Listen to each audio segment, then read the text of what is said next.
Hello மக்களே, எல்லோரும் எப்படி இருக்கிறீங்க? நல்லா இருக்கிறீங்களா? அதாவது இன்றைக்கி என்ன வீடியோ பார்க்க போகிறோன்னா, இன்றைக்கி மீன் வாங்கலாம்னு வந்தோம் பார்த்துக்கிடுங்க. இது எங்கே இருக்குதுன்னு பார்த்துக்கிட்டிங்கன்னா, மார்க்கெட்டு ஏர்வாடியில் ஆர்சி காம்பவுண்டில் தான் இருக்குது. இது வந்து பழைய மீன் மார்க்கெட்டு. புது மீன் மார்க்கெட் வந்து ரோட்டுக்கு அந்த பக்கம் இருக்குது. அங்கேயும் 4-5 மக்கள் கடை வச்சுருக்கிறாங்க. பழைய மீன் மார்க்கெட்லேயும் வந்து 4-5 மக்கள் கடை வச்சுருக்கிறாங்க. நம்ம எப்போதுமே வந்து பழைய மீன் மார்க்கெட்டில் தான் வந்து மீன் வாங்க போவோம். ஏன்னா அங்கே தான் நம்ம ஃப்ரெண்டு கடை வச்சுருக்கிறாப்புல. நான் எல்லாம் ஒன்றா தான் படித்தேன். அவன் பேர் மைக்கேலு. மாப்பிள்ளை தான் கூப்பிடுறது. என்னென்னா அவங்களுக்கு புது மீன்லாம் வந்தோன்னா நமக்கு ஃபோன் அடித்து சொல்லிடுவான். ஏதாவது ஃப்ரெஷ்ஷாக மீன் வந்திருக்கும்போது நல்லா நமக்குன்னு ஒரு 2-3 மீன் வகைகள் இருக்குது. அதை நம்ம கண்டினியூவாக மாற்றி வாங்குவோம்.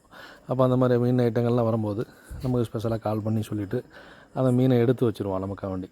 அதனால் நம்ம ஒரு 10-11 மணிக்கு மெதுவாக போய் மீனை வாங்கிட்டு வந்துடலாம். அதே மாதிரி தான் இன்றைக்கி வந்திருக்கும்போது இன்றைக்கி தேங்காய் பாறைன்னு சொல்லிட்டு ஒரு மீன் வந்திருந்தது. இது அடிக்கடி நம்ம வீட்டில் வாங்கக்கூடிய மீன். நம்ம வீட்டில் ஒரு குறிப்பிட்ட ஒரு 4-5 வகை மீன் தான் வாங்குவோம். பாக்கி எந்த மீனும் வாங்க மாட்டோம் பார்த்துக்கிடுங்க. ஆமாம், இன்றைக்கி அதுபடி வந்த மீன் தான் அந்த தேங்காய் பாறை. இதை வந்து நம்ம ஊரில் வந்து இதை வந்து தேங்காய் பாறைன்னு சொல்லுவாங்க. ஆமாம், இதை நம்ம ஊர் திருநெல்வேலி தாண்டி அந்த பக்கம்லாம் வந்து கண்ணாடி பாறைன்னு சொல்கிறாங்க.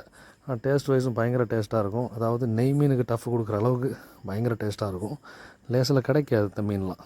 ஏன்னா வந்து மார்க்கெட்டில் போயாச்சுனால சாதா பாறைகள், வெள்ளைப்பாறை அந்த மாதிரி பாறைகள் தான் அதிகமாக கிடைக்கும். இந்த கண்ணாடி பாறை, அப்புறம் அந்த நம்ம தேங்காய் பாறைகள்லாம் கிடைக்காது. அந்த மாதிரி ஸ்பெஷலான மீன் வரும்போது மாப்பிள்ளை எடுத்து வச்சுட்டு நம்மளுக்கு கால் பண்ணியிருப்பாப்புல. ஆமாம், அதாவது இந்த மீன் வந்து ஒரு 2.5 கிலோ கிட்ட வந்தது. 2.5 கிலோ வந்து ஒரு 1200 கொடுத்தேன். 2 கொடுத்தவொடனே நல்லா வெட்டி கிளியராட்டு பொரிக்கிறதுக்கு தனியாக, ஆக்கிறதுக்கு தனியாட்டு மாப்பிள்ளை வெட்டி கிளியராக கொடுத்துட்டாப்புல.